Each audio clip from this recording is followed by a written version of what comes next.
Leo ni quick shopping tu, dakika 5 tu, nenda kununua mkate. Nitarudi sasa hivi.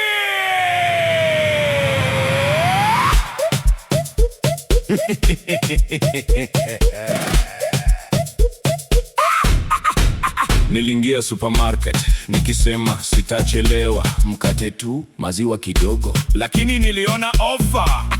Nikaanza kuzunguka, nikapita snacks, nikachukua 2, nikapita juice, nayo si mbaya. Nikafika detergent, nikakumbuka nyumbani meisha. Tole kasema twende mbele, akili kasema hapana, macho yakasema ofa ofa. Wallet ikaanza kutetemeka.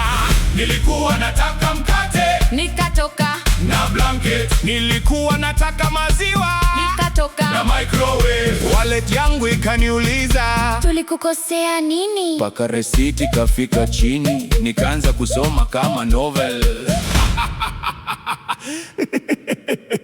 Nikapita aisle chocolate, Nichukue moja, kumbe nikachukua 6. Nikapita kwa pillows, nikijaribu hii, kumbe nimeweka kwa trolley. kashia kanitabasamia. Mteja umeokoka leo. Nikacheka tu ndani machozi. Nikifika nyumbani nikaonyesha shopping, mama kauliza, Na mkate uko wapi? kimya kikatawala. Ofa, ofa, ofa, ofa, ofa, ofa, ofa. Chukua 2. Ofa, ofa. Chukua 2. Ofa, ofa. Nunua moja, Beba 5. wallet.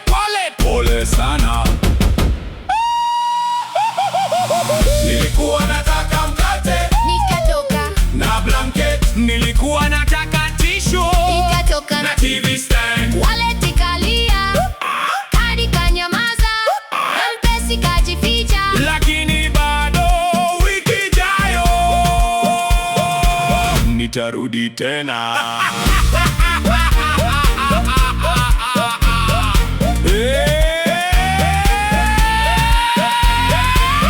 Lesson ya leo. Usiingie supermarket ukiwa na njaa, na usiangalie offer zote.